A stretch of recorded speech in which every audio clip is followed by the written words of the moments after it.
Hello and welcome to the skating lesson. I'm Dave Lees. And I'm Jonathan Byer, and I am celebrating the beginning of the Grand Prix, Dave. Oh, I am also celebrating the beginning of the Grand Prix because I don't drink. Bubbles all around. Okay.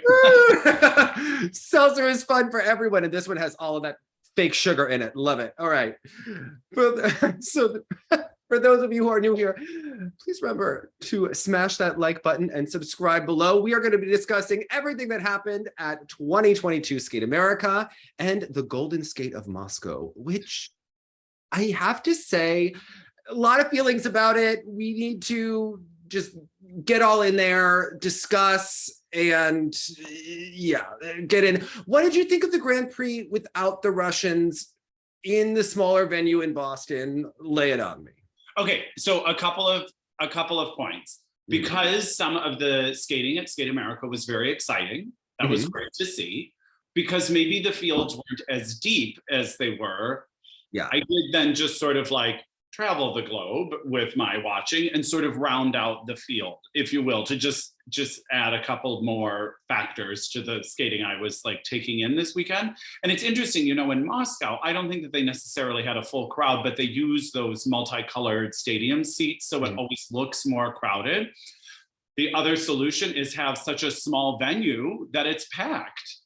It wasn't packed for all of it though. And I get that there are sponsor seats and other things, but it really wasn't as packed. However, the energy was that of like a packed crowd, and it was the most sort of like quaint North American supportive audience I've ever witnessed. Like when someone made an error, the applause was almost bigger in the attempts to rally someone. It was one of the most supportive, enthusiastic audiences, even though in small number. And of course, my favorite was that I saw, I can't remember which ad she was over. It was something funny, but Tenley Albright was in the front row with her little flower, like she always— Every event! Yeah, and then of course, like a bubble of blank seats around her, which I found like a protective force field amongst. Her daughter was there for some of it. Elin was there, who is one of the fairy godmothers of skating, and she runs edge classes for everyone. Loves her. She's one of those. She's a little bit of like Miss Frizzle meets skating teacher meets English professor kind of vibes to Elin. Yeah.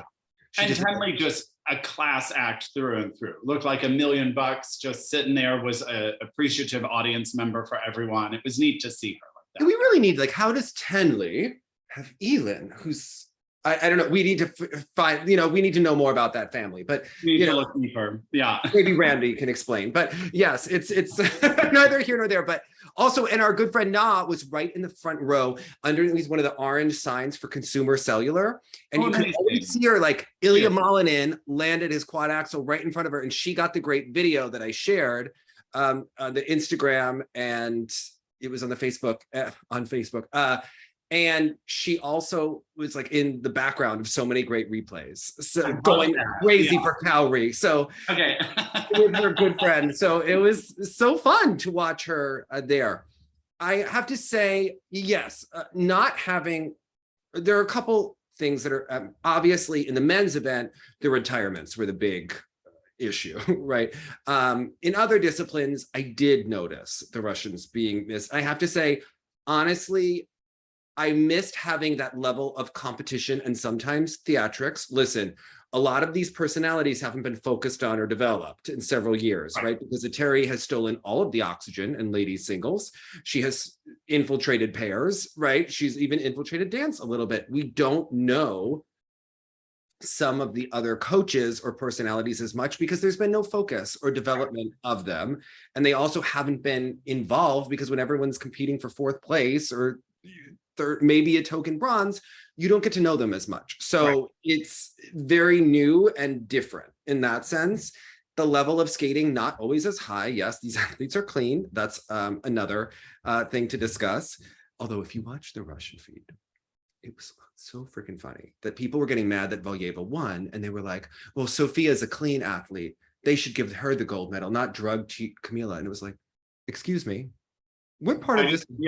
Not getting. They don't share. Yeah.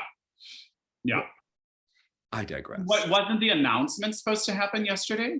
Yeah, but remember, it's supposed to be confidential and. Oh, okay.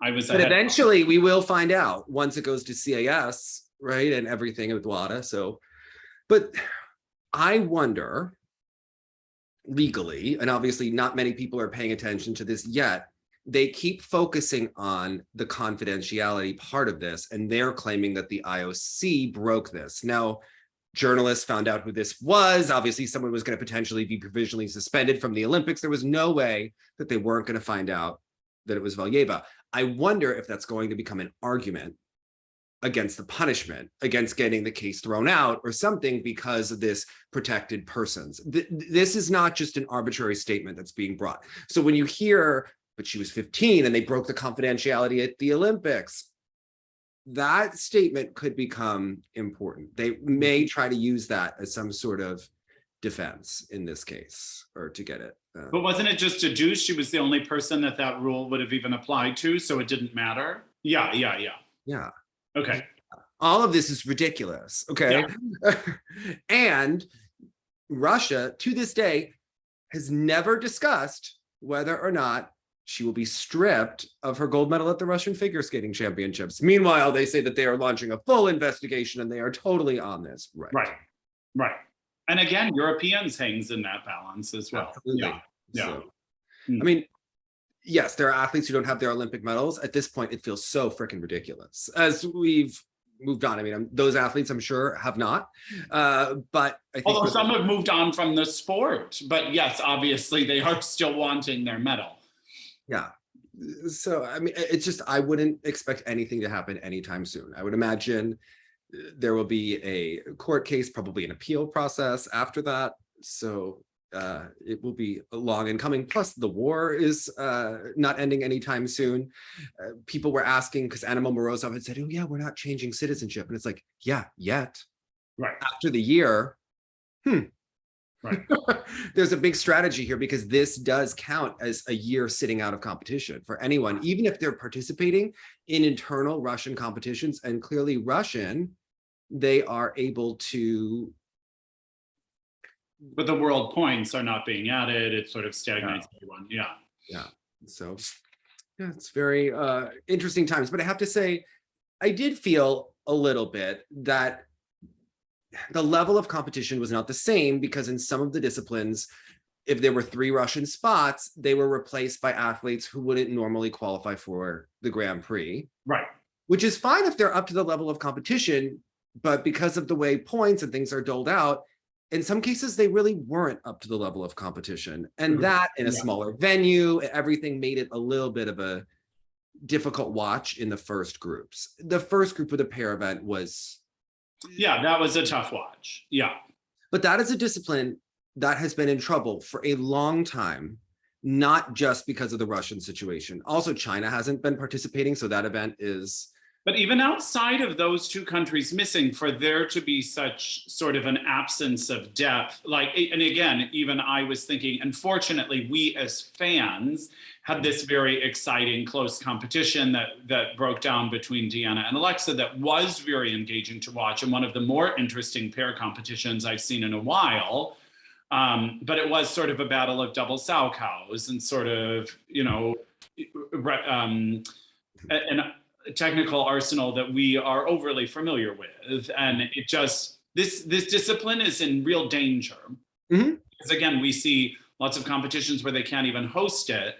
And here at the big opening Grand Prix, I mean, even still with Canada and the US and all the European countries that have histories of pairs skating programs, this is a bit dicey. If I were, the Korean Federation, as we know, they're growing to do something. Now is the time to strike for I think the pairs discipline, because I think there's a lot of opportunity here that someone like Deanna is taking full advantage of, and more power to her. Unfortunately, it is, because I think that it's in real danger. They have to figure something out here. I think this is sort of a rock bottom kind of season situation. She's also improved tremendously. And we'll discuss with the Russians, because Tarasova and Morozov were a mess in the free. The discipline is in trouble. I believe by the Grand Prix final, it'll get a bit better, and then at Worlds, but I think 4 continents could be dicey. And it's not even the absence of those like 4 or 5 like all-star sort of teams. It's that there's no one underneath them. Well, yeah, you have to look at it as not only we're without the top 3 Russians, which they were huge at the Olympics. At least 2 Chinese teams, Sui and Han, Peng and Jin, thus far, right? So those are 5 teams. Even Nicole and Matteo, even, some of the German teams, an Austrian team, like there's a lack of depth that we are really seeing across. Then you're seeing the Canadians have like 1 team when they used to probably have at least 2 strong pairs at competitions. Right. In the US, outside of Alexa and Brandon, there's no one. Right. So that's why everyone is able to do the double sows. Deanna and Max train the triple sow, but they're going to put that in later in the season because. Well, and they did maximize on skating clean. If that was their choice, and they knew that this was, yes, you want everyone to just raise the bar as high as possible at all times. We know it's just not sustainable. So for them to be able to give such a quality performance with the double sow, knowing that this wasn't the competition that they absolutely needed it, I think that was a very wise move. It's just, I guess, just representative of the situation at hand that they could make that choice. Yeah. And still almost win. I do think we're seeing that. I remember predicting that it's going to take at least the fall for some of these disciplines to catch up and new stars to emerge. I think it might take 1 or 2 years, 3 for some of these disciplines to really restock. And it's interesting because dance is so deep. There are so many teams, although, the ability is mixed perhaps. And we'll have to talk about some of the rules and why that is so impactful, but it's an interesting situation right now emerging. Pairs is not in a great place. And I don't know. Even when ice dance was at its scariest sort of spot when we were first like really the mega fans, I have never seen a discipline in this much sort of turmoil. And it's sad because it's an amazing discipline. So it just blows my mind, again, that a lot of people don't see a very possible opportunity here in this discipline. Federations, single skaters that are at a crossroads. Like, I really think this is the time for someone to make that jump, but it doesn't seem to be the wave in what people are thinking. Yeah, I think it's still seen as a step down, especially now that it's not as strong. Perhaps people see it as a step down even more, But you're going to get a medal at a Grand Prix you might not have ever dreamed of otherwise. Again, I still think there's a huge resume building opportunity for anyone's competitive pedigree here. But it would be the time for Ashley and Timothy to come back after. No kidding. Or Danny's always on new partners. Can he get with Ashley? It really is that kind of a situation. You have to wonder right now, Alexa and Brandon are basically on a celebration tour from winning worlds and collecting some prize money. And do you think she was surprised at how close these scores were? Do you mean in like a negative way, or in what yeah, do you think, I think it was clear, just the general skating skills. We know Alexa and Brandon skate very big, nice patterns, very fast. But I wondered if she didn't anticipate this to be as tight a competition as it ended up being. Yeah, but they made a lot of mistakes. So I think if they were to be really clean and then it would be tight, that would be one thing.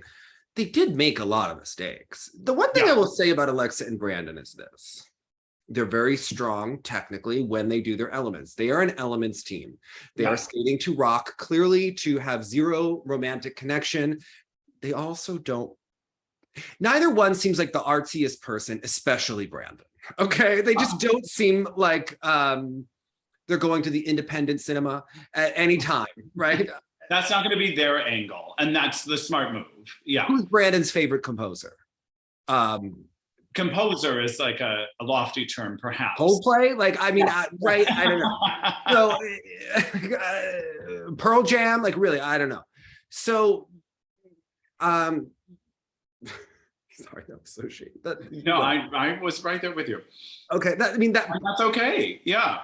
Chris Knierim seemed like he at least knew Metallica, right? Like he had done his hairband research, perhaps. Okay. And some heavy metal.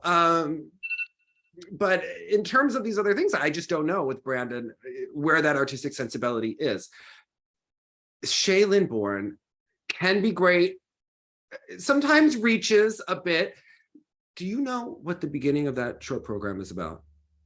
With like it gave me memories of Megan and Eric's Alice in Wonderland program. Remember where she like dives through the arms? Or the one where we were honest about it, and then Eric Radford never forgave us for not liking it. Correct. I remember this. Correct. Yeah. And then years later, they were like, "Yeah, that program was terrible," and we're like, "Well." But this gave me some of those vibes. No, I did not fully understand what was happening there. So this is from Stranger Things, which I didn't watch the 4th season. I do love Journey, obviously love Steve Perry. I think it's a very cool remix, although it goes on in a weird way where actually you want it to be a little bit longer or actually have his vocals in there more, where it just sounds like odd yelling. These are Matthew Carone costumes. They're sort of a hybrid of being like a Georgian pear in gray, like very Russian with yeah, designed. I think the work is beautiful. I don't know if the colors are what I don't particularly like gray on the ice. It's just not my cup of tea. It's not my favorite. Especially for the energy they're bringing. When we've seen gray done at its finest, it is a very introspective, moody, sort of reflective kind of piece. I think of Journey as more like red and black and maybe blue, green, power colors. But it's just, so I think it was a little surprising there. But because this is about Stranger Things, and Jonathan, if you read the interview or listened to it, they're going through portals. So in the beginning, just like Alice in Wonderland did, he's going through her portal, and then she's opening space, or he's opening space, and she's going into his portal, and they're setting each other free. I mean, I didn't get that. It wasn't romantic. I thought they were like being imitation Benoit at the beginning, and that this was all sorts of what the hell. Okay. Well, the thing is, when there's so much of like a backstory, but then it is not so heavy-handed all throughout, it seems a little bit funnier to me. Journey's a great choice for them, by the way. But this, them going through portals, much for me. Well, and it also sets the tone like, oh, we're going to be telling this very theatrical pantomime story throughout the program. And of course, we just sort of leave that moment. Yeah. And then we're into a list of elements. And that's fine if you have to do a list of elements. But when you sell it like you're about to do this nonstop story, and then we just kind of bail on it, I always wonder what the point of it really was. Yeah. They have a lot of power and strength, and I think that comes across, and the music emphasizes that. Not the most pointed toes at either one of them. Their lines don't always match, but they do skate very big, and they were a lot bigger. Yeah. Even than Deanna and Max, who skate rather big, rather large. So, and just an inherent speed that seemed just very organic to Alexa and Brandon. A lot of confidence. I think they did time in shows over the summer. I think they had some time off, which is obviously needed after a stressful Olympic year, plus COVID, plus getting a new partnership from zero to competitiveness. So yes, I think they're probably a bit tired. And this being their first time out as opposed to Deanna's second, you know what I mean? Like third, excuse me, that you just know that there's occasional things. I felt this about Chock and Bates too. Some of this was just first time out stuff.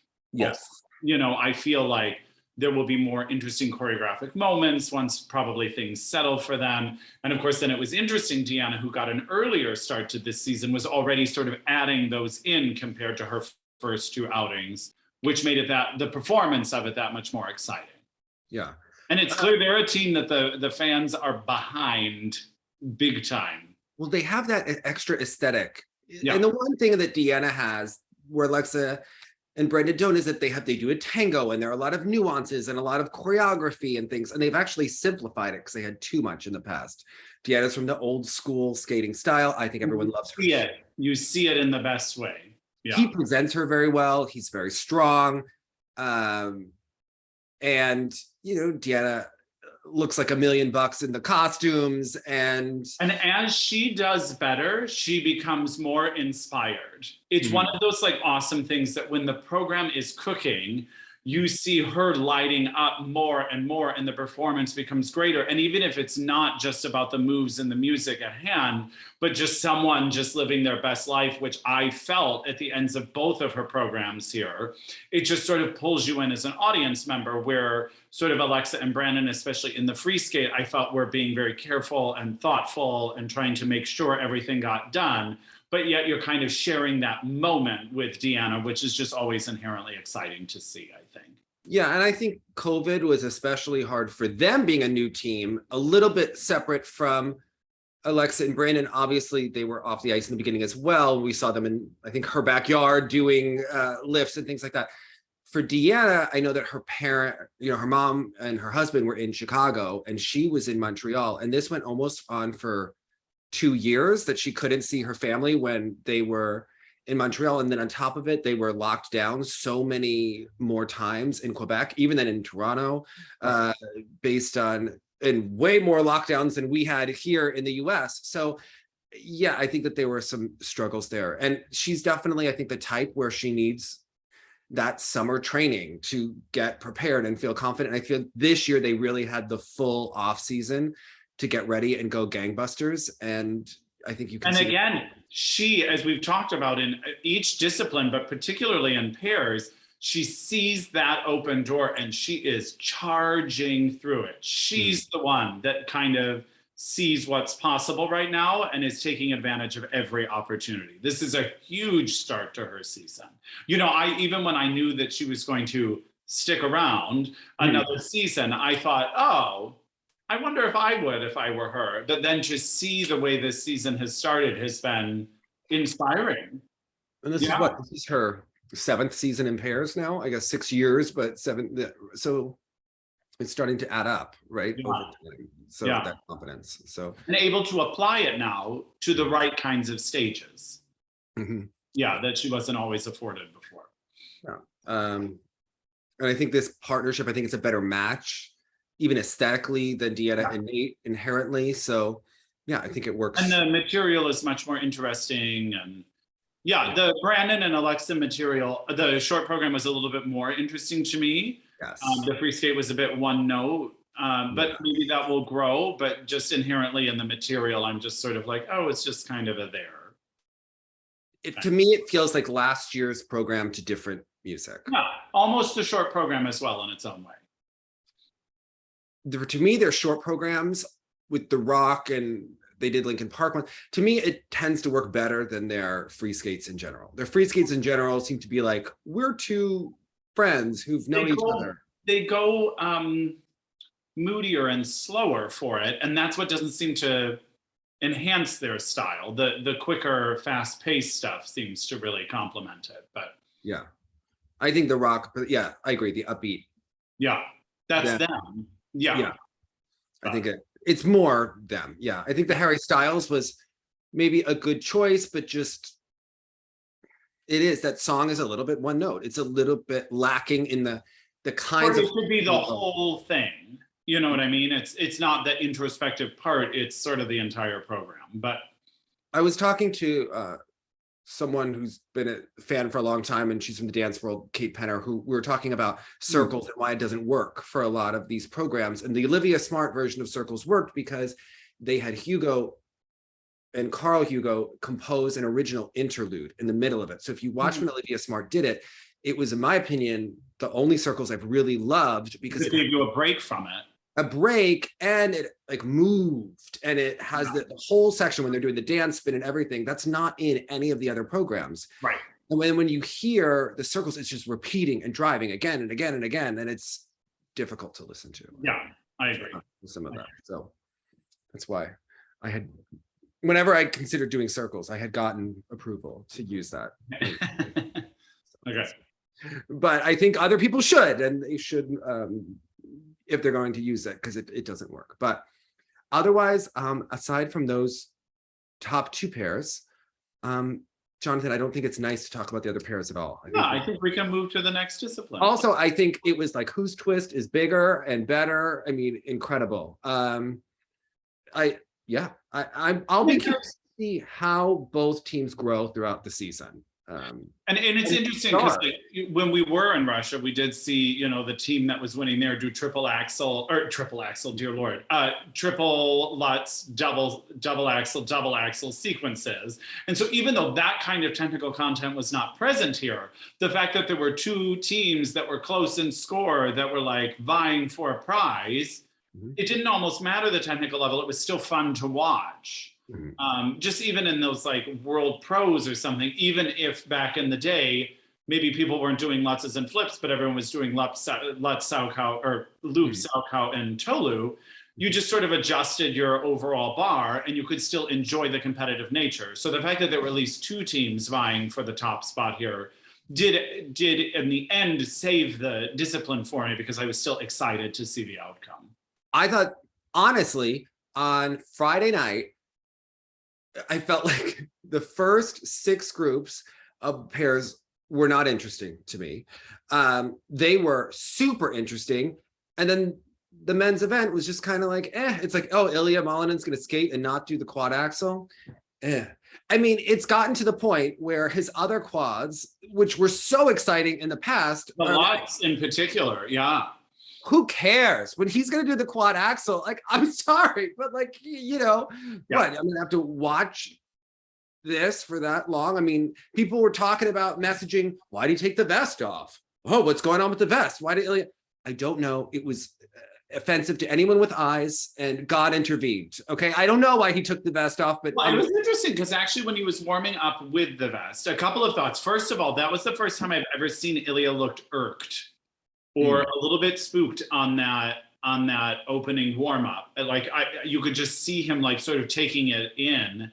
And he's been at the World Championships now and the Junior Worlds and Nationals and things like that. But I wonder if something about this event in that warm up felt just a little bit different to him. And then we saw him get squirrely on that quad toe, and then he would try it again, and then he would land it, and then he'd try it again, and then he'd pop it. And you sort of knew he was a little in the head. What I thought about the vest that actually was smart was that given its like asymmetry and sort of design on the back, it almost made him look more upright.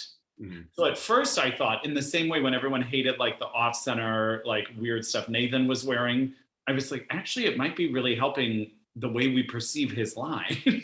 And I wondered if this vest was going to do the same thing. So I was surprised when he took the vest off, not that he merely had a costume change, but that I thought one was going to sort of help his deportment get a boost. But then he took it off and it was just the plain shirt, and you kind of got to the schleppy forward physical look again. Yeah, I agree. He is a little bit imitation Nathan in terms of style. I think that's one area where they really need to invest in growing him.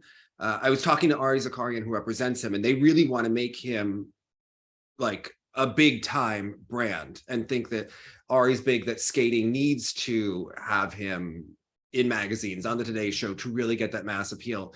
And that in his, I would say, opinion, Nathan won all of these things, but I don't think that Nathan crossed over perhaps as he could have or should have. Yes, I think Nathan had the reputation and competitive backing that Adam had wished, because Adam wanted to go big and go brand himself and do all this sort of stuff.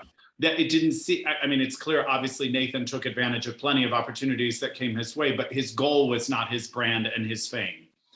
Yeah, and I think that Nathan's management was more careful. I think Ari's done well. I mean, look, he works with Alaj, who has done huge things, especially with his social media and things. And I think sometimes you need someone else to push that through. I mean, look, if Ilia Malinin lands a quad axel, he should be on the Today Show tomorrow morning, being like, "Hello, you landed the quad axel." Like, and this is what we were talking about in that one show. It was nice that he landed it at that classic. But unfortunately, this was the response we were hoping for the first time he landed it, because to hear that crowd just go nuts when he landed in the free skate was a really exciting moment. The fan sort of hysteria helps fuel the excitement there. Yeah, and I think you put him on Jimmy Fallon, and you put him on the Today Show. You show that clip a million times, have him talk through, and hopefully let his personality comes through. He has a quirky, fun personality, as opposed to, you know what I mean, putting a young, sweet, but maybe awkward Alyssa Liu, you know what I mean, on the Jimmy Fallon show instead, where she doesn't have much to say. I think Ilia could really hold his own. And, you know, he's doing the good work. He put on the hat that like branded his own social media thing. And then I actually wondered about that because I thought maybe people weren't allowed to do stuff like that. I think there are any rule. The rules now that the sport is where it is. Yeah. Look, I think you will see merchandise from him with Quad God. And you know what? More power to it. We need more skaters to 100%. And it's just the kind of gimmick the public can get behind. I know people are upset. People debate, is Hanyu charging too much for his YouTube channel or whatnot? I think I've been consistent on this. If you have a skater that's going to make money on YouTube, having memberships, and that this is going to keep him around in the sport, that's fantastic. Yeah. Okay, on a professional level, keeping him engaged, right? Keep all the skaters engaged. I mean, look at how Mao Asada, huge name, but when she turned pro, kind of we stopped hearing from her. Right. And imagine if we could have seen Mao and Yuna go head to head, invite Carolina to, you know, right, as well. But, you know, keeping these stars around, I think the best thing to do, invite Nathan and Yuzu do quad for quad. You know, Yuzu can invite Ilia Malinin and they could do quads together on his channel. 100%. I think 100%. opening up possibilities like that is really important for the sport. Well, it was interesting, even when Ari came on the show and was talking about, like, that's the job of some of these former champions, is to sort of pay it forward in a way, to thinking innovatively that way with the sport once they're done with the traditional, you know, competition track. And we haven't really seen someone do that, an occasional Kim Yuna show or something like that. But a lot of them have the star power and the means to really kick something up here and start a whole new thing, but someone has to do it. Yeah. And you see, like, someone like Alaj is able to have some breakthrough success, and he was not a huge world champion in the same way. So I do think that creativity and talent and perseverance and being strategic is what gets people ahead. So, but I think it's clear that the sport does need that. And why isn't Alaj invited to every Grand Prix to perform or something, right? I think that that is something that could be improved. Yeah, 100%. Anyway, let's talk the men's event overall. I mean, Ilia's quad axel. I mean, holy cow. And quite, it wasn't just eked out. Like, it was really nailed. Without Yuma here, it did feel sad to me to not have him have such a competitor to push him here. Obviously, Kalmura was fantastic. Especially in the short. I liked his short very, very much. I don't think that the Beauty and the Beast program is the best overall. No, it just, I mean, yes, it's a childish theme because of the nature of the story and things, but it reads as a bit kiddie or something where that did not come across in his short program. I thought it looked very elegant and sophisticated. And Junhwa Cha, you know, he makes steady. I wonder what their big picture plan is with him, because like here, the quad and the quad sow and the quad toe were doing much better, but it's those pesky the axles that are just going to get axles. Wait a minute.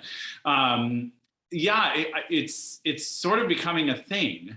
It is. I was thinking that as we were watching him this weekend, because he pauses before it, and you could see that slight hesitation right before he does it, and you're kind of and he plans it as a 3-jump combo, and sometimes he does the Euler sow, but they're all just squirrely, and it's losing points, and then you lose components because of how the program is impacted by it. He is on the verge of having a moment, right? Yes. Where they need to figure this out right now, because by the time you get to 4 continents and worlds, he's someone that could be in it for a medal, or he could be an also ran. But his time is now. Like, he doesn't have 4 years. Like, he has. The material is great. I think the fans are with him. I think the judges are ready to reward him. It's just going to be that Axel, and really, like you're saying, you know it before he begins it. So I don't know if that's like a mental thing or what. And we'll talk about it also a little bit with Isabeau. These are jumpers that I feel must jump really well off the ice. Because to me, what's sort of missing in that magic department when they're on the ice is the lead up into it with the actual blade and the speed. Like, I like that Kaori unapologetically is going 300 miles an hour around the rink, getting ready for the combo. That's her magic.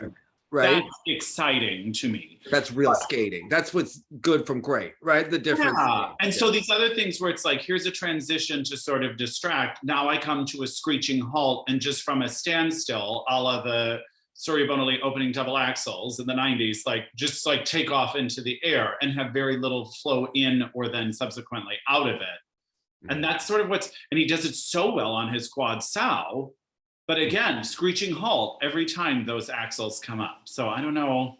I was watching some Michelle Kwan videos posting from Old Skate Americas, and her transitions between programs, even when they're not the most difficult, they're performed so stunningly beautifully that they make the whole program, and they're interesting and they're different. And a lot of these skaters, it's element, element, element. Right. Or they're doing a transition, you can tell, and it doesn't have that seamless quality. Or transition sakes. Yeah, I mean, that's the point. Because, of course, it wasn't even required when she was doing it. They were only doing things to enhance, as opposed to you see the skater, like Isabeau in particular, just sort of like shut off for a second, do the entry move, and then jump. So one of the reasons I think you probably liked Deanna and Max, and to an extent, Alexa and Brandon have some as well, is that they have very good transitions, especially Deanna and Max into the side-by-side jumps in the short, and they do the same in the free, but they do that back outside, left back outside counter, and then they do the rolling threes into the toe. And it's just very effective choreography. It moves on the ice the way it is carved by your favorite Julie Marcotte, but it works extremely well. Deanna's is a strong point of view, who brings things to the table. You know that she's studying every pair. I'm going to take this, do this. Yeah, but that's what the greats do, I think. Yeah. So when you watch that, it's very effective. And I think that that's one of the things that makes them a little bit more special. And you might not even realize that that's what you're liking about some of that extra look. Because it's quite seamless. I mean, as opposed to when we were watching teams do the 2 different entries a year ago in the short program. Thank goodness we're not watching that right now. Did you miss that? Nightmare. That was dreadful. Yeah. I'm going to go forwards and you're going to go backwards into the jump, and then we're going to do it. We're just going to look unorganized and chaotic. Yeah. Yeah. But that was the ISU's. Yeah, that's great. Right? Super, the way we want the sport to look. Right? Yeah. So, for the men's, I do think that Liam Kapekis and Din Tran both have potential. I think they both need to work on their skating skills and overall deportment and polish. Liam has a little bit of the Ross Minor problem where he doesn't ever seem into the ice, where there was sort of a stiffness. So I guess that would equate to the same thing, because something about the rigidity, he doesn't seem to be as low. We can always see it from the former MJM skaters of the method, Marlena, Gabby Izzo. See that, and they don't have that same. And I think working with someone on the skating skills will take him far, and it helps your jumps. Yeah. Next, bring that center of gravity down. Yeah. With Din, he could really work on his posture a bit more. But they both seem to have talent, and the US needs both of them to really succeed, to really solidify that group, and they both have potential. So I would look there. And Daniel Grossel, all things considered, put out some nice jumping passes here. He is so okay. He seems like the nicest skater, right? And clearly already has like a big fan base here, you know. In Boston, training in Boston. His Lutz does have the full blade assist. And not only does he have the full blade assist, but because he looks up in the air, there's like this janky quality when he jumps sometimes. Yeah. That could really be smoothed out. I don't know if it's too late at this point to fix some of those things, but I think he would be more effective if he had more of the Jason Brown, less of the Benoit, and less of the pea soup green costumes going on. Such a confusing color. Yeah. He could really use like a trip to Sandra Bezic or phone calls where she's just like, Daniel, what color do you feel? You're better than that Benoit choreography. Better than that. He seems like such an eager student that I feel like it's not, I think it's due to perhaps lack of exposure. Yeah. I think more could be done there. Yeah. He just needs to call Sandra. We can set this up, and she'll be. You're very close now in proximity. Yeah. You're better than that. You know, I don't think that olive pea soup vomit green color is a top of the blue.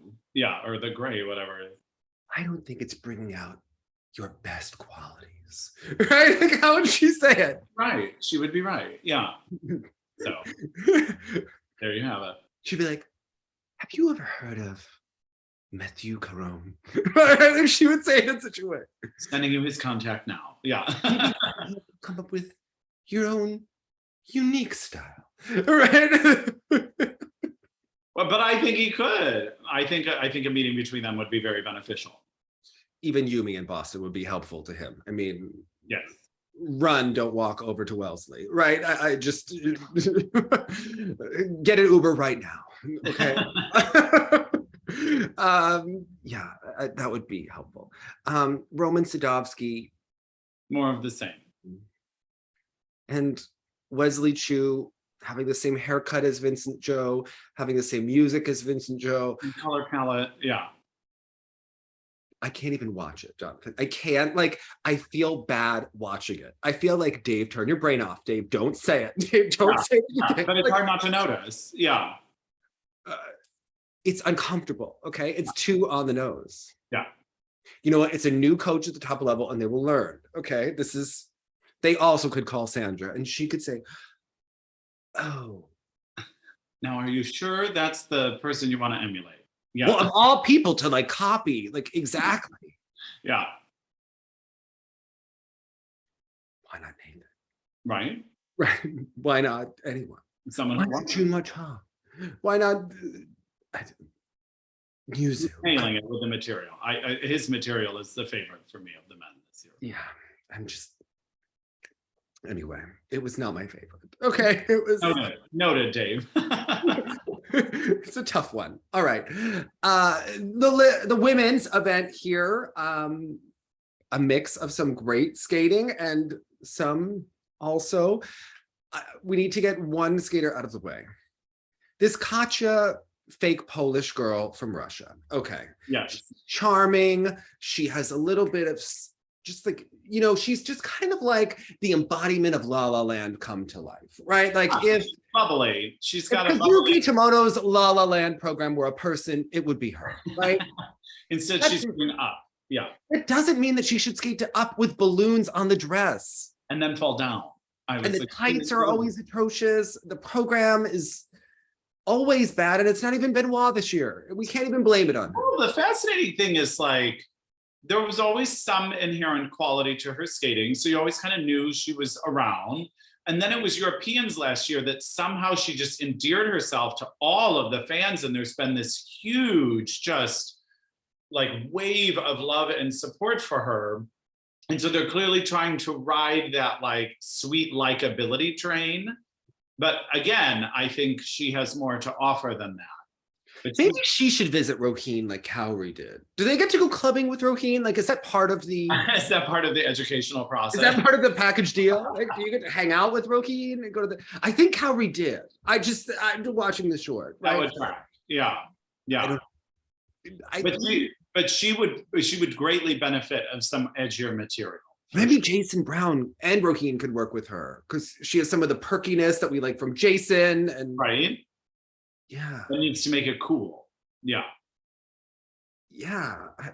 And then she needs great music. She needs something a little bit more current with some editing and some work, but she could be really something. But her packaging, it's shticky, hokey, and dated. And a lot of these skaters. Right. Yeah. Because there's almost a childlike quality to it. And I get it. She's very likable and the crowd's with her. But she can use that in other genres also. That just means she can get the crowd on her side and get them going. Now imagine if they used the right music and could really harness the energy of the crowd. Yeah. Yeah. I agree. And to me, that is what they did in Kaori's short. I think this short program is like everything. I know that you're big on the free skate. Yeah, but I'm the short too. I just go back to the old dress. This one looks more like seaweed. You know when seaweed is covered in algae, like that weird color combo? Well, the club was down by the wharf, Dave. Yeah. I guess so. I don't know where she and Joaquin went dancing, but like we weren't invited. But I don't know. Under the pier, yeah. But it is the most fun. And both programs are coming to life. Her jumps are a little off axis at times, or wild, or something. I don't know what's going on. Which to me just tells me how much into the choreography she is, because then almost she's not taking that one moment to sort of like recenter after like moving it around so much. I kind of take it as a good sign. I feel like that's something she can easily address as the season goes on. I mean, obviously doubling out on the combo in the short program here, but again, clearly with that PCS, the performance energy and the size and speed of the skating, she's fine.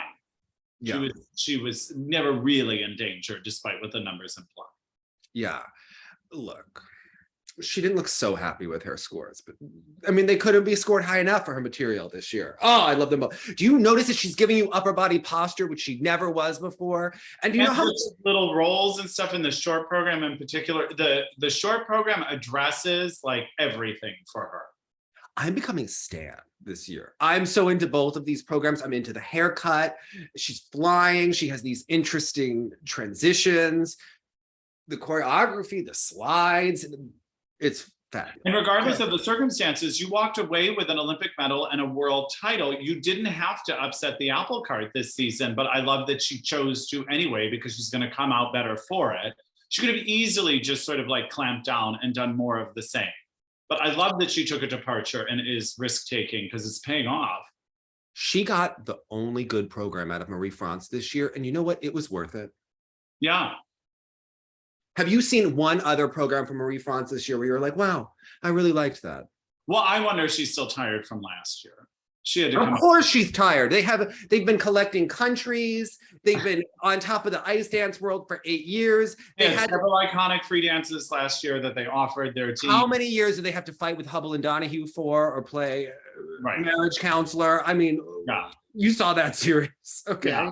Well, and I mean, they even all the stops. Renee Roca just wanted to make sure that she thinks it's really on the seamstress that did not put in 5 different ways to make sure that Gabby Papadakis's dress did not break. She just wanted to be really clear that everyone understands that it's not Gabby that she's saying, but she thinks that it is part of the profession, that a costume like that is beaded, has snaps, is sewn in, has a million zero risks. Yeah. Zero risks. Okay. Yeah. But yes, she does think it's part of the professionalism, but she doesn't think it's their fault. So got it. All right. She's also a fabulous choreographer who maybe the fake Polish girl should visit. Okay. Yes. I always like Renee's work. Remember when she made Haven and Brandon and the lion look like it was high art? I mean, they brought it back. Okay. I would have too. It was the best thing they ever did. I know. I mean, incredible. You can't get enough of Renee. All right. She did the Jill Chenery program the year that she won with the mermaid. Yes. Yes. Okay. All right. Did not remember now, but okay. What did you think of Gracie here? All right. So I watch Gracie practice every day because I'm like on board. You know, I like a comeback. Yeah. She's been a little injured, so her training hasn't been 1,000% consistent. I thought that she took a step forward here. I thought so too. She did not give up. She's capable of doing better than she did. I think the flip is still in her head because it's been a nightmare of her career, but she's been doing better on it this year. The loop is what bothers her hip, and she sometimes pops it, but she can still do a great triple loop. I do think that if she wasn't going to do the loop in the short, maybe they just should have gone with the flip and set with it, but that's a tactical decision why they did that, you know. Yeah. I think that she can do the flip. They then had to change her jumps because without the loop, with the repetition and everything that they're doing, they had to make changes in the free. I think she's way more prepared. She has another international. She's going to Austria, so she'll get a bye to nationals. I think what we're finally seeing from her is like real improvement, where she has to feel good coming out of this, that she did well. She didn't do so well that it's like, oh my God, I don't know if I can match this. Like, of course she can do better. Right? Yeah. Of course, she probably wants to do even better than she did because she knows that she can. she had the best triple of the competition in both programs. No one came close. Okay. Right. She is still in this. If she can jump. And that alone was a statement worthy of being proud of to walk away. The two killer triple Lutz, triple toe combos. Yeah. Is quite the statement. I thought she looked good. The dresses were great. Mm-hmm. People were behind her. Yeah. Yeah. Because I felt, again, talk about that encouraging audience.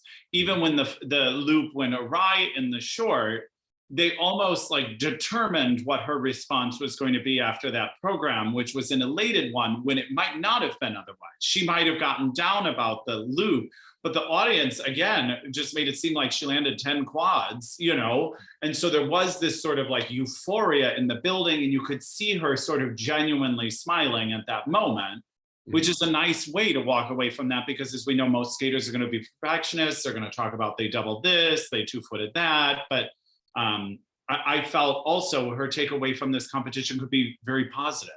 Yeah.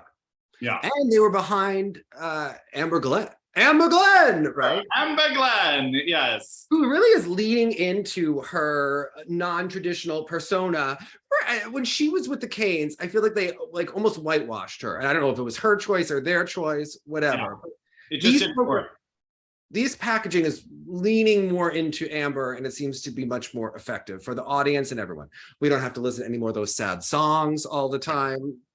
And it works. And she seems surprised by her score, but the judges do relate to the quality in her skating when she delivers. And this has to be a confidence boost for her, because she wasn't perfect, but it was a huge step up.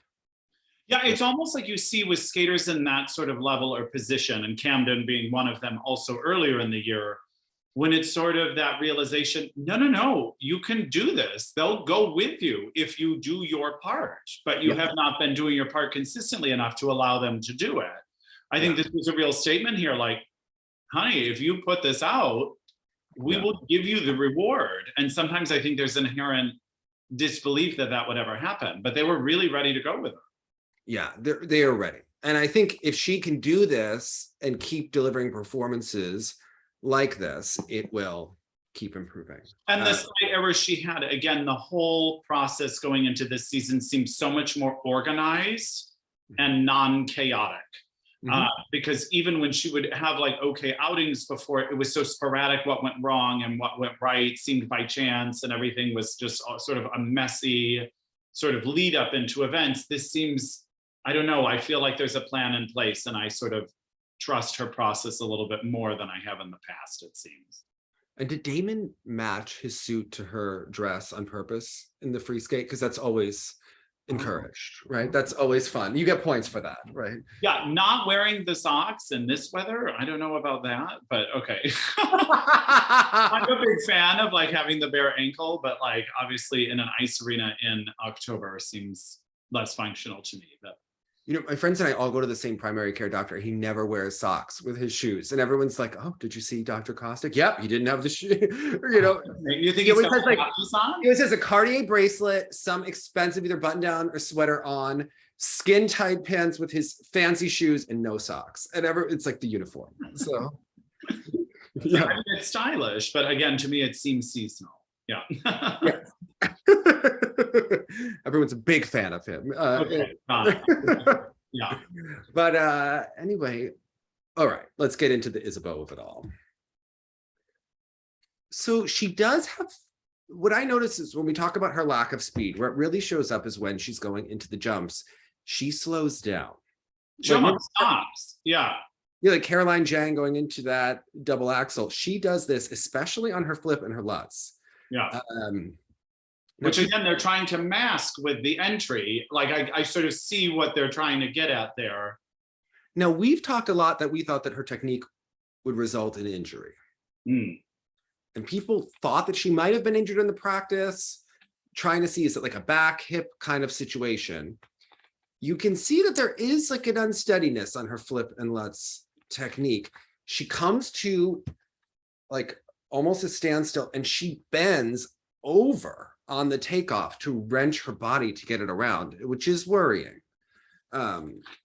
Well, and in some of the slow-mos, there was like a 3-jump combo where you literally see her face wincing as she goes up for it. And you're just like, that just does not strike me as sustainable.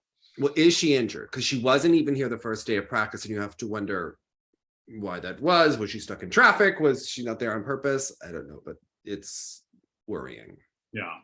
I don't expect her to last. I would be thrilled if it happened. I don't know if I see it. And for me, you always forgive those you're rooting for, right? Like, and last year with her material in particular, I was so rooting for her that sometimes when you saw her in person or you knew there were some issues, they were easy to overlook. Now, this material is not elevated to me. They're trying to make it elevated. I find it overwrought. I find, especially the free, and I thought last year's was too, it's heavy.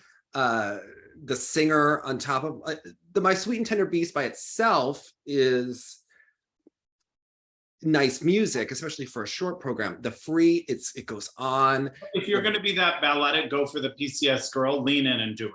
Just do it. I also think, I know that they felt like she did a lot of sassy programs, or yes, if you listen to interviews with her, but she had more personality. It almost seems like it's like a grandmother, like basking her in like soaps, that like decorative soaps, you know, with this. Yeah. A lot. I don't think it allows her to be young and a girl. It's not my cup of tea, but. Yeah, I think it was just a miss in the material this year. But again, the judges seem ready to go with it. I think her programs in junior, if she redid them, are better than what she has now. I agree. Although people were curious about how she gets the points that she did over Amber. And what I'll say about that is she's getting huge points on her spins, especially. And Amber's spins and footwork not always up to the level of some of the competitors. Yes. So I know that there was confusion, especially when the marks came up. I got a lot of text messages, but if you go on Skating Scores, look at what she's getting for the spins. I mean, at +3, +4, her flying camel spin got a +5, multiple +4s. It's a big difference in compared to Amber's PCS, which are more like +2, +1 on her layback spin. Yeah, I'm seeing that some of the spins. Yeah. So yeah, that's really kind of a big difference here. So especially because Amber had a mistake on the Axel, and you start to, go. And even the step sequences, Isabeau's getting 4s and 5s, you know what I mean? And Amber's getting 2s, With the flow, I don't know. That's might be a little high for Isabeau, but yeah. I can understand Amber not getting huge GOE on her steps. But what do you think of Hyan Lee in general? I think that the Korean Federation over the last 3 years is a unit. And again, there are these micro subcultures that develop. Their packaging, they have gorgeous dresses, girls with incredible technique, and their packaging feels dated to me and heavy. I mean, we've only discussed 100 times that I'm really into the Yelim Kim material this year, but to me, this is like an aha moment for Yelim Kim, is that now she has found pieces that showcase her well. Hyan just sort of, she gets lost in the mix for me. It's sort of like, oh, right, she was there. Was she 3rd or 4th? Like that kind of energy.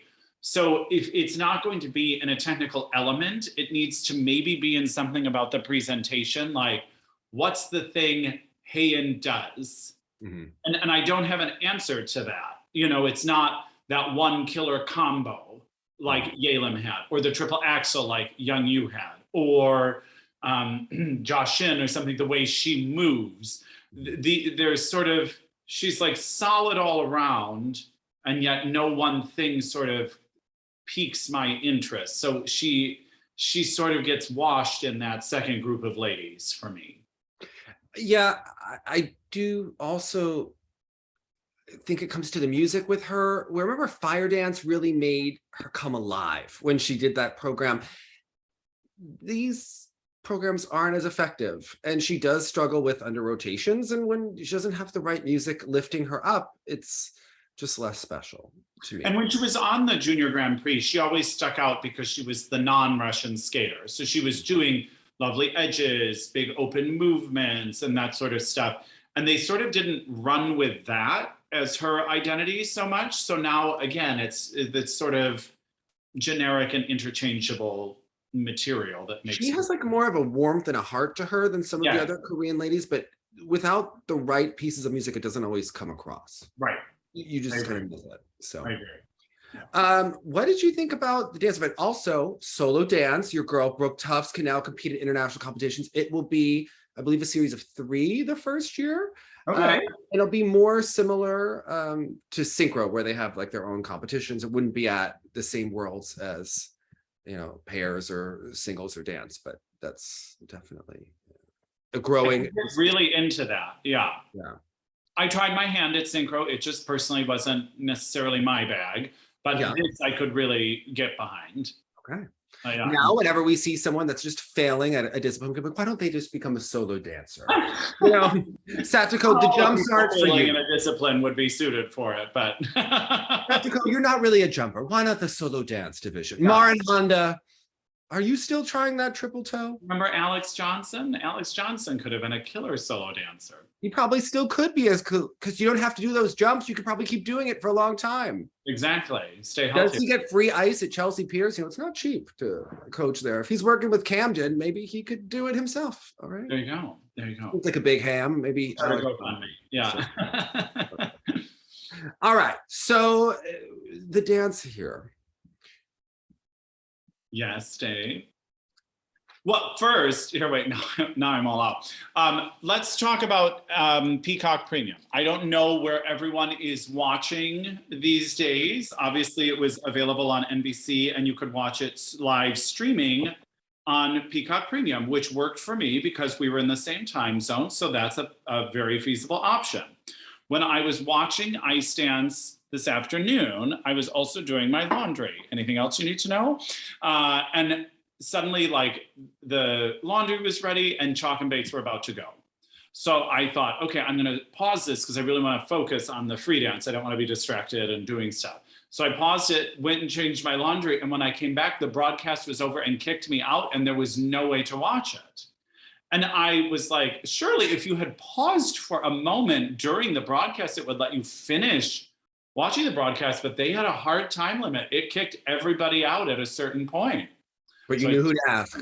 You just had to use my VPN and just watch it. You knew who to ask. How'd you watch it, Jonathan? You know, my good friend Dave told me to download the Opera browser, which is just ironic that I didn't have that already. Mm-hmm. And then I just assigned my country to Canada and then was able to watch. When I first did, and you know that the ISU on those channels, you could see everything you want to see. And I thought every program, they break it down by program. I would, just like they do for the Junior Grand Prix, which is so incredible the way they organize that. And I was like, this is such a detriment to this. I don't know what they think NBC doing this like weird airing thing. I always felt weird like saying that you could just do that, but NBC doesn't pay us. Like, I don't know. Like, yeah. I mean, I literally, I couldn't re-watch anyone. And for the show, a lot of times we watch it in real time, but then we will go back and rewatch to sort of get a closer look at things. But it denies us that opportunity. What on earth is the point of that? Mm-hmm. And again, are they going to do that when it's like NHK? I'm going to have to only watch it in the middle of the night, or otherwise you're just out of luck. I mean, why you watch with us on TSL Live, but we watch in the Opera browser and have a lot of fun and don't have to listen to certain commentators if we don't want to. Exactly. I mean, I do appreciate that the Peacock Premium one has no commentator, which I always enjoy. Mm-hmm. But I know some people like that. And at least you got Chris, right? Wasn't he on the... And they kept calling Deanna Dina Stellato, but...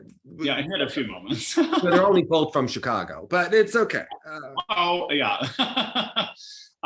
So in this one, ups and downs. Besides Daisuke.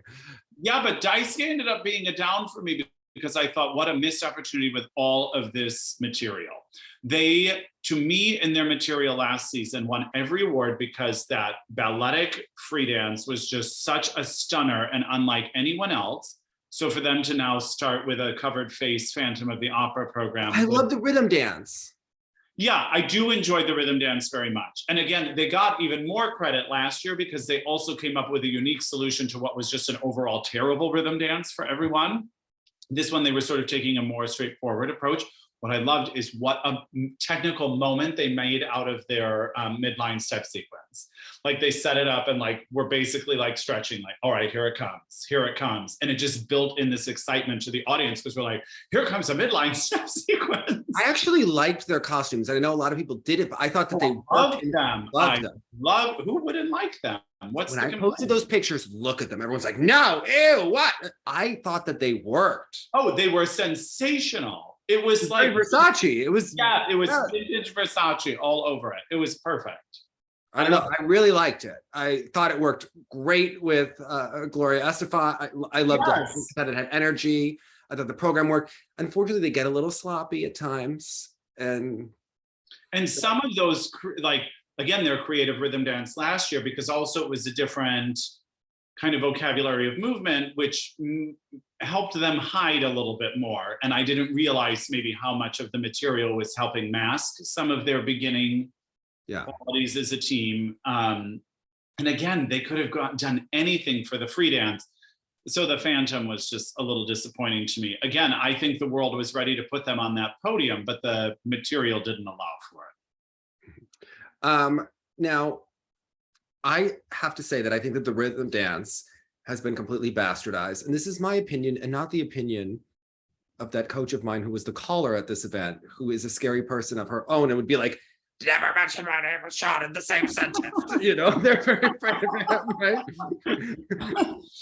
But let's just say this, Jonathan.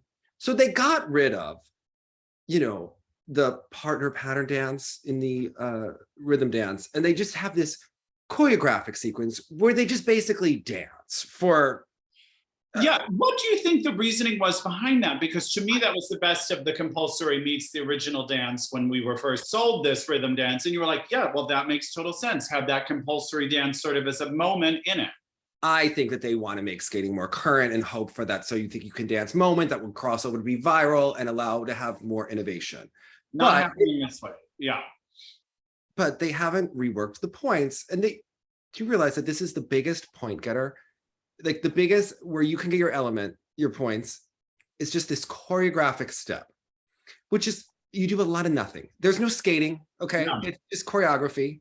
It's complete shit, right? It's worth 2 points in base value, but you can get up to 8 points in GOE on this element. They have this weird thing on the really nonsense elements, the nonsensical elements in the free dance and the rhythm dance. Those are the highest GOE, where they have like the lowest points. You know how like the second step sequence in the free was from 2010 was then replaced with the choreo sequence, which over time was like, oh, that's not really a great choreo sequence. Oh, I see why this one was so fabulous, right? And you start to understand why people get the GOE, even though it's kind of a dumb throwaway element, right? And everyone is like pushing for that +5 that, you know, the really great skaters will get points on there. But most people, it's a +2, it's a this. No, in dance, they're like, these are the most important elements, okay? So you can get like the base value. So in the free, for the 3 elements, the choreograph assisted jumps, the choreograph slides, you know, these are worth up to 5 to 6 points that they're getting. But in the rhythm dance, it's worth up to 10, and you could theoretically get none, all right?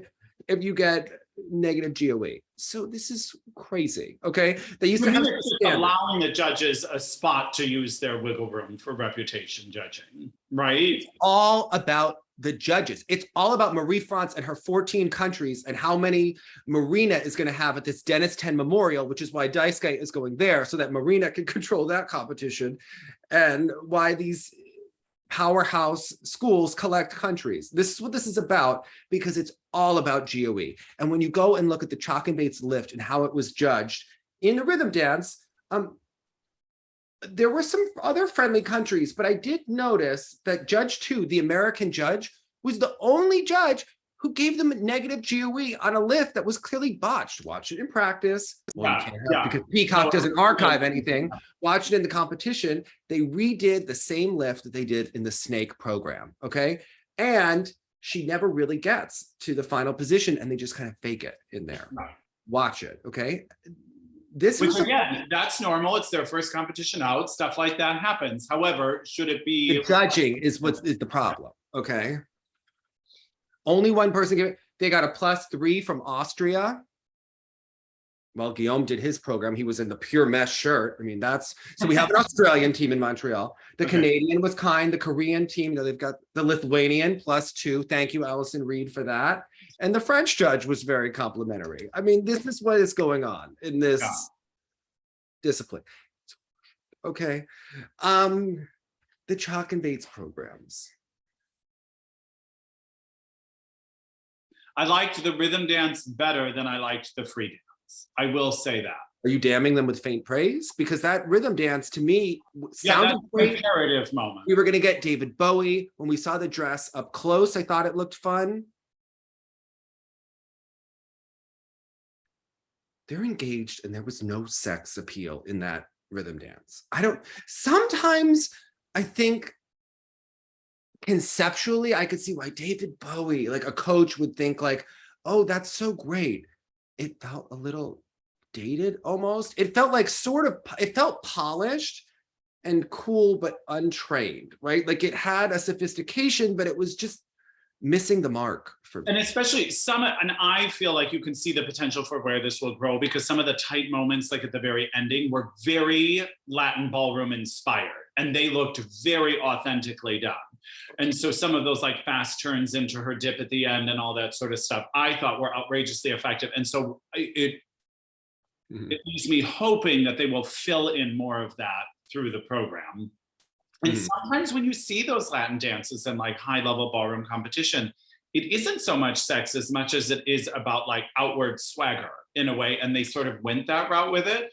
Again, this was a moment with the free dance that I was sort of left unfabulous. It just sort of lacked something that made it fabulous, and they can be fabulous. And I was just sort of missing that from their free dance, I guess. Do you ever find that like she dresses him and picks all of his outfits and gets him the small dogs, and he just feels like muted in this whole situation? He's just there. Yeah. And sometimes when he's just there and we don't even notice him, it's the best, right? Like in that snake program, we're watching her dress. I don't remember what he did in the snake program. Right. Was he there? Yeah, to prop her up. Right? Okay, but I will say, he did not have the cleanest turns in the free dance. Yeah, but a little checking here and there. And he's the assistant specialist. The assistant is the one that focuses on the man when they do the men and the women. So the technical specialist focuses on the woman. The assistant is on the man. Well, this guy, Dostani, is rumored to be Igor Spielbahn's buddy. He was very instrumental when Tanith and Ben got pushed to the top of the ice dance world, when all of a sudden the US started winning medals at nothing. And remember, Tanith was known for being a really strong skater. Out of the blue, yeah. Out of the blue. Until one Olympics when they were no longer considered that. Yeah. Yes. When they weren't with Igor anymore. They were with Lidichuk, who had to support Russia, right? So Dostani was the one that gave Evan the level 1. Yes, just notes, right? Maybe Chock and Bates left Igor. I don't know. Perhaps they did. Perhaps. Yeah. I don't know. Rumor has it. Okay. Kristen was just vicious to everyone. Okay, but equally so. Don't be so nice to her. If you don't get your Japanese team that you want at Worlds, just remember that she was the caller here at the event with Daisuke, okay? Really, Kristen, you have a legend there. You have to give a level 1 rotational lift? Like, really? To Phantom of the Opera, you do. Yeah. It was messy. It was really messy. Yeah. Okay. Was she right? Was she a stickler? Yes. Okay. Could she defend that mark? Yes, she can. Yeah. She would. Okay. I mean, she's all sorts of warm and fuzzy. She's good friends with Tim Gable, another warm and fuzzy person. Yeah. So I think of warm and fuzzy when I think of Tim Gable. Yeah. Just a teddy bear. Yeah. Like a Teddy Ruxpin with a foul mouth. Yeah. Oh my goodness. I mean, what was interesting to me is last week? When did we see the Canadians and Hawayek and Baker? Was that Finlandia? They are blending. Whenever that Listen, the first time that we saw that she was skating to Ricky Ricardo, yeah, I remember it. I'm here for it. I think it totally works. I think they totally sell it. I love the Cuban Pete. This happens to me sometimes with this team. I was not there in person. When I see them in person is when I often change my mind. But when I see a lot of their material on television, I love it. And this free dance is no exception to that. I loved their free dance in person at Nationals last year. I loved it. Yeah, and for me, then once I'm in person and it's not quite as big and fast as some of the other teams, it takes me out of some of the magic I'm able to enjoy on camera. They look like very powerful skaters compared to Chock and Bates. Yeah. I mean, that was, of course, the Hubble Donahue years, which I was always gunning for that. I mean, this is the year that Chock and Bates are supposed to win worlds. I don't know if they have the material or the help. Material. I think it's because she can still hit. It looks like wobbly and can they visit the Russian doctor or the German doctor? Well, or did you think this was just first time out stuff? Like if this was a Finlandia. Hey, remember when she had the concussion and he screwed the pooch for them that year, kind of at Nationals and Worlds on the Twizzles and stuff like that. Right. If we could send him to Munich to that German doctor for like a good tune-up. Because again, I imagine they probably envisioned a clobbering victory here, not a second in the free dance. There's also a doctor in Canada that people go to in Toronto.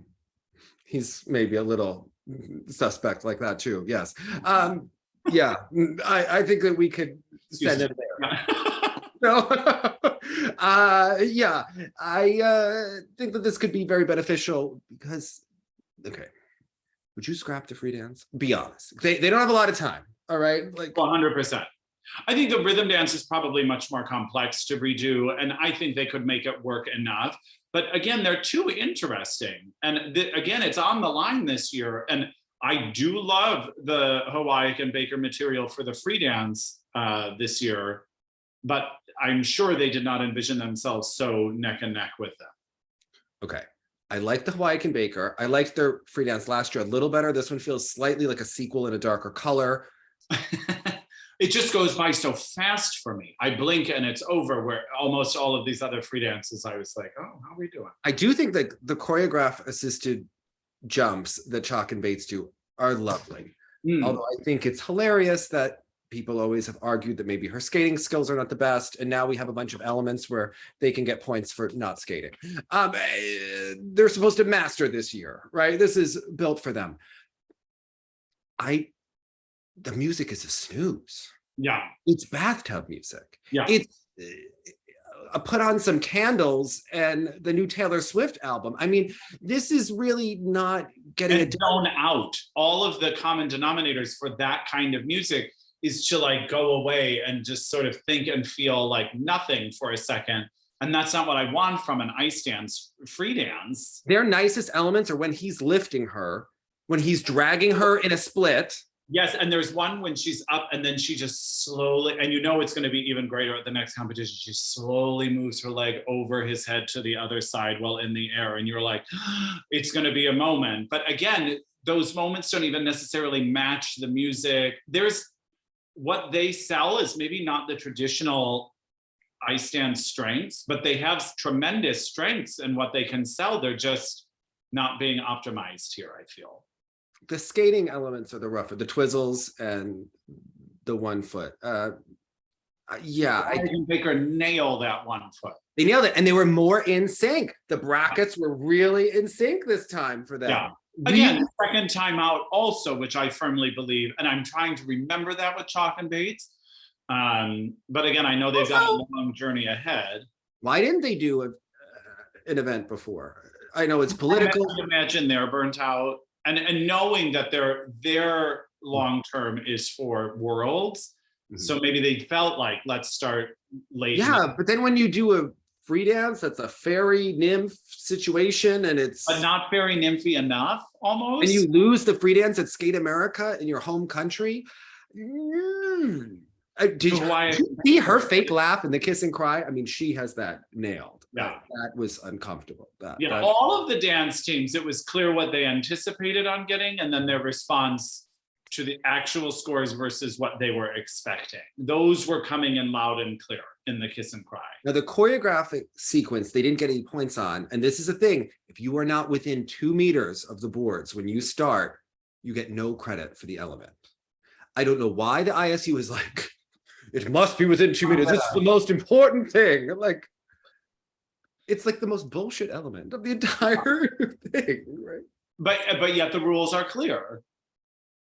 So follow them. I bet Kristen has a tape measure, right?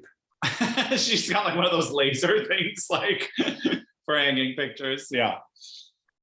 I don't know why you can't just get 2 inches lower in your sit spin. Yeah, just saying. We use video review. It's fine. She's direct. Okay. Yeah, well, that is the job of someone in that position. So she's. I'm like, you're like the Shinamano of ice dance, Kristen. Okay. Yikes. But again, consistent and not inaccurate. Shinamano. Just got in the way of some of my faves. Yes. Justifiably so, but still got in their way. Yeah.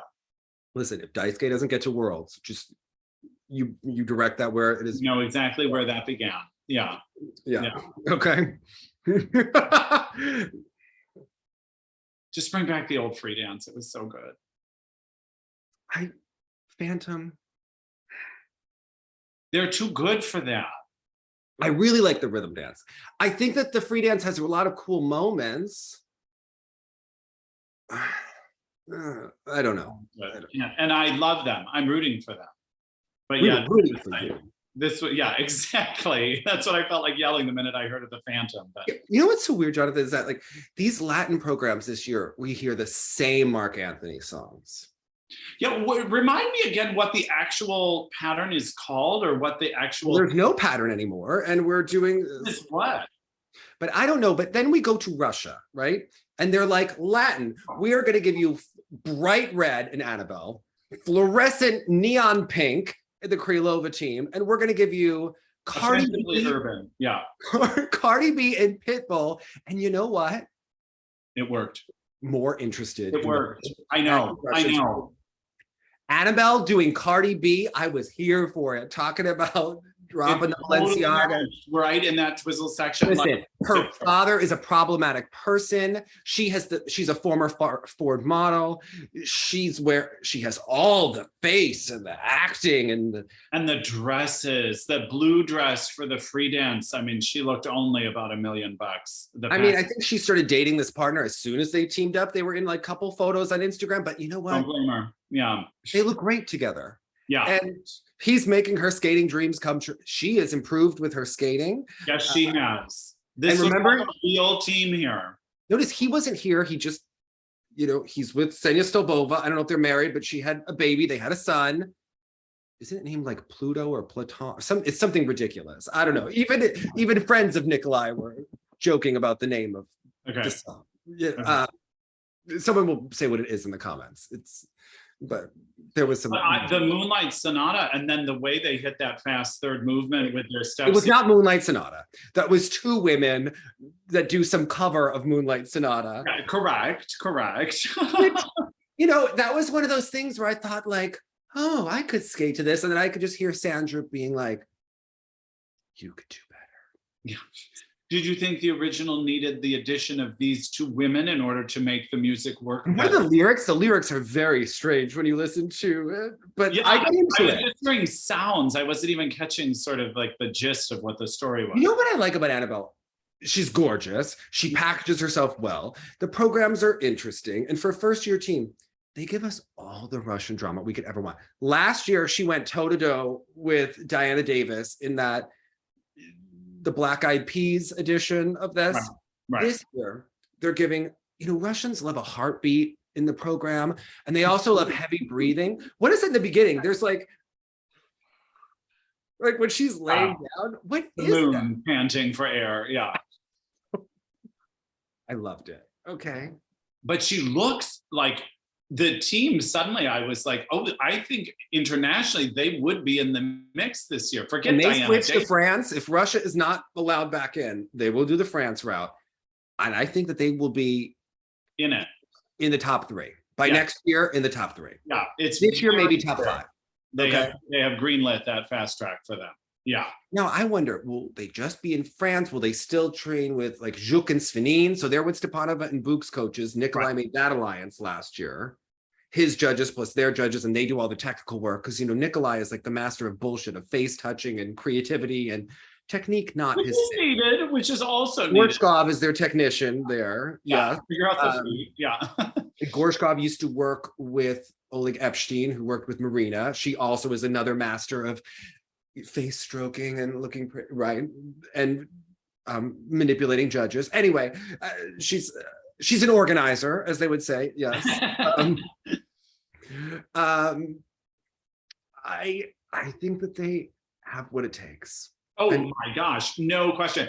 And because we've been tracking them for many years, or her in particular, for many years. Since she skated as Jessica Rabbit to Why Don't You Do Me Right in Juvenile and Boston Nationals. Very age appropriate, okay? In the red sparkly dress with the pink gloves, we got a text from Ann Jensen said, I just saw Nikolai Morozov's daughter skated to Why Don't You Do Me Right. I need a drink, okay? That is what she said. She wasn't wrong. She wasn't The girl wrong. skated to Carmen when she was 5 at the Moran Memorial. Yeah, I mean, that tracks.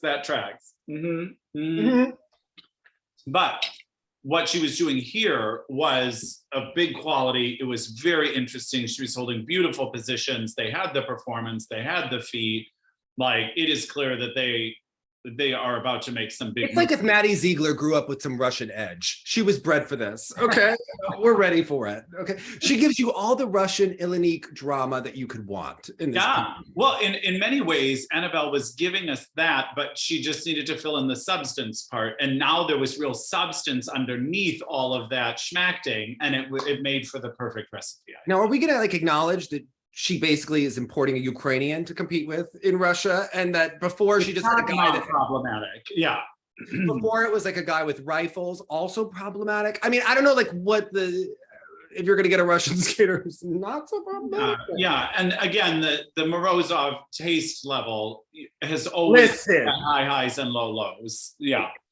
Jessica Rabbit, Cardi B, I'm into it. All right. I'm just saying. It works. He's also giving you Moonlight Sonata, maybe with some heavy breathing into it. Did she not look gorgeous in that dress? She really did. Could they make that program a little bit prettier in the 2/3? Yes. But compared to what Arina Zhuk and Svenin have given us over the years, some horrible programs. It's X Factor. It is just full of it. It was sort of an arrival moment. I felt. I think Marie-France would take them. They seem like they collect anyone now. I mean, if they could give her a French judge next year. With them, yeah. With some Russian edge to the Montreal school, it would be better than the David Bowie. Okay. Yeah, but so is Ricky Ricardo. What is happening? Is Marie-France burnt out and Kaori is the only one giving her energy? I really think so. She did all of that. Or they threw it all into Fear and Gibson also, because they did the work by Fear and Gibson. Roman did that program, which is fabulous. Okay. So, but Marie-France was spending all of her energy on Kaori. And you know what? She gave us the most. She had to get Benoit out of her. And she had her priorities in order then. Yeah. Did they go to the same hairstylist? She looks great. Okay. Really, that program is intricate and interesting and different. And yeah. But again, I'm giving it to Roheen on the Kaori material this year. But now, how is Kolyada such a mess that your boy Aliev is having a resurgence? Like, how did this happen? I was like, we waited so long actually with the two of them like this. It's as if we've never left 2016 or something like that. Like, it's insane. I mean, to see Aliev sort of like calming down the quad luts, like quad loop attempts, just giving us clean quad toes, quad sows, delivered 2 very strong programs for him. I just always enjoy watching him, but even still, like the Kolyada Nutcracker short program, even still, it still is like all the things you want, minus that Leonova triple toe. You know what I mean? You're like the Rosano, the triple toe.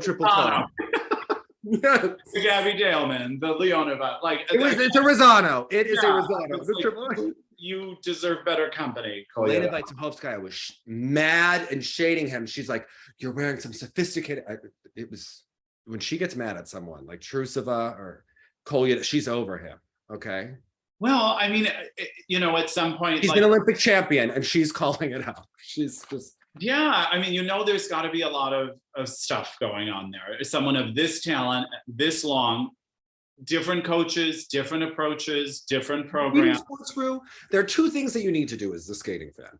Download the Opera browser, set it to Canada so you can watch the ISU channel, right?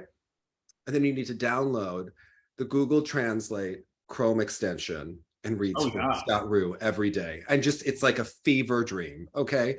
It's a mix of like Alex Jones, Russia, and like just incredible. Of course, are they writing articles debating if Sherbakova is wooden or if Zagitova is unintelligent? Yes. But you know what? The fact that enough people follow, I mean, here's the thing. Anytime Tuktamisheva or Medvedeva do a racy spread, they're going to have 17 articles about it. Okay, they are tacky, they are ruthless. And this happens in North America for every other sport. But then, of course, we get so much slack because we're just merely the only people like kind of talking about skating. And then you realize for football, basketball, there's just droves of people sitting at desks pontificating about everything, just like all these opinion shows, all these op-eds. And for that to be happening in the sport I enjoy, it just happens to be coming from a place that often misses the point about it, I feel. But they miss the point in the best way. Yeah. The most offensive. Yeah. And again, some of those inherent translation issues, like they don't call it a program. When it gets translated, a rental. They call it a rental, which to me is hilarious. They're yes. Like, she really failed the rental.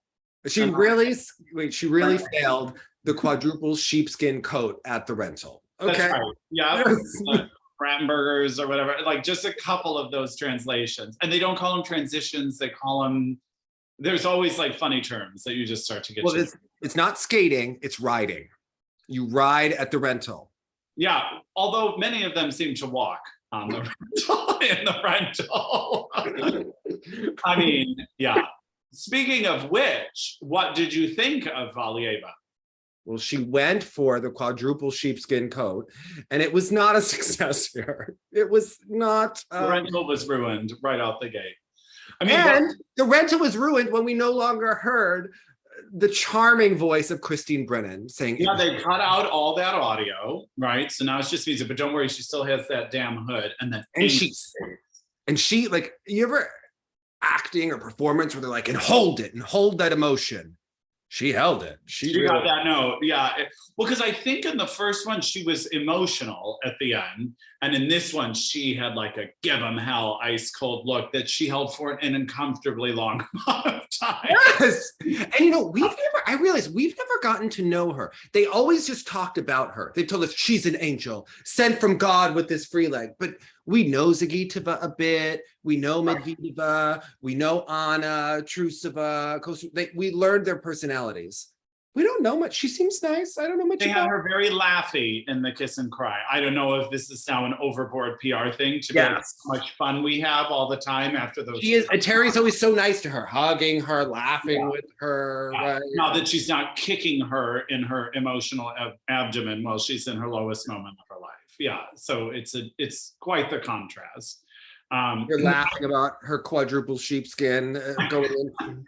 But remember when we had Paulina on after the Olympics, she said something that when you saw her attempt that Olympic long program, she's like, sort of what you saw was a regular version of an attempt at a program that's difficult. Mm-hmm. Like, she's like, the material being tried is so difficult, and now it actually looked like someone was trying to achieve it in a real way. It seemed much more understandable, that kind of program, as opposed to something seemingly artificial about the ease in which all of this difficult repertoire was being completed. I felt the same thing here. I was like, oh, that was a really admirable attempt at the quad. I'm gonna say one thing. Last year, I thought her bolero program was heinous. Okay. And I didn't like her program in junior. I know that she was doing an homage to the ballet with what she was doing behind the back. And to me, it was a crap program. Yeah. I'm sort of into this program. It's dark, it's inappropriate, but it's free skate? What? The free skate? Yeah, what not? You know what? A Russian wants to put a hood over her head and give us drama and fall on the ice. It's more interesting than anything else she's ever done. Well, and it's interesting you say that because actually I had to admit to myself, I didn't hate the short program. Yeah. Some of the short program moments you saw, yes, there's like— when she does the Morse code for you. That part I was like, oh, here we go with the damn stupid story that means nothing. But now they're writing words for you. It's not just drawing hearts anymore. They're writing words. Yeah, she's actually doing it. I don't know. She's like, once. Remember when she was jumping rope? You know, hopscotch, right? Yeah, we've got the arsenal of pantomime that has come from that man's work. But then later on, she responds to the music with movement in certain ways, holds it for some periods of time. I think that the short program, aside from that moment of pantomime in the very beginning, is actually a big step forward in the quality of what they've been doing choreographically there. She's a real Twizzler this year. She does it very well. Brooke Tufts, you have some competition in the solo dance. You're gonna have to. That's right. If we pull the triple axel, we're replacing it with a buttload of twizzles. Yeah. Whereas on the flip side, Akatieva, very much same formula. But you don't know her personality at all. None. No. She seems like Valieva with less personality. I don't know this girl at all, but she's moves lovely, has a great body, nice free leg, better technique on some of her elements than Valieva. Well, has the triple axel, which we know means you must have come with it on your own. Yeah. One of her quadruple sheepskin coats was under rotated here, but overall, yeah, I enjoyed it. In the pairs, I did not really enjoy Taras Morozov keeping that boring program from last year, but leaving the light on. Because the program itself was already tired. They've been I believe that either one of them is leaving the light on for the other. They don't like each other. Okay. No, they don't want to leave that light on in the ice rink. I'm convinced of it. They just have to keep coming back. So like you see the same team back again, doing the same program, and they have the same issues. And it just sort of, something about it just read as tired. And I'm sure they are. They're doing this for the money, right? This is all. But even that, like when we were talking about it, how could you be motivated? I think Valieva's motivated to still show she's still got it. I think Akatieva's motivated. Yes, I think she wants to show it. But are you noticing that without the competitions, they all skated better the first time we saw them? Yes. Right? Yes. And was the first time we saw them easier to get up for? And now it's like, do you really have that motivation to push from competition to competition? Well, that's what I was going to ask you. So I know they're trying to do like an entire Grand Prix simulation, but to me as a viewer, and it seems clear as competitors, maybe less competitions, but all in competitions would be more exciting. Yeah. Instead of divvying it up, you know. I don't think this is more similar to what we saw during the COVID season. Remember when they weren't wearing masks, and then people were dying of COVID in Russia. We were pretending like, oh, it's not happening. Right? Exactly. Then you bring juice to Russian nationals to kind of get your step going before your quad lots. Yeah. Oh my God, we haven't seen him. Okay, how come he's not by the boards as much? Have you noticed? Where's Dr. Shevetsky? Yeah, well, it's clear his attention to the skaters has changed as a result of their sort of athletic output at the moment. He's taken the fall? Mm-hmm. I don't know. He's being so quiet, though. Why do you think? Oh, it's purely confidential. No one knows the result. No one knows. Except for that one blabbermouth at the Olympics who leaked out that the only minor competing in the event was the minor in question.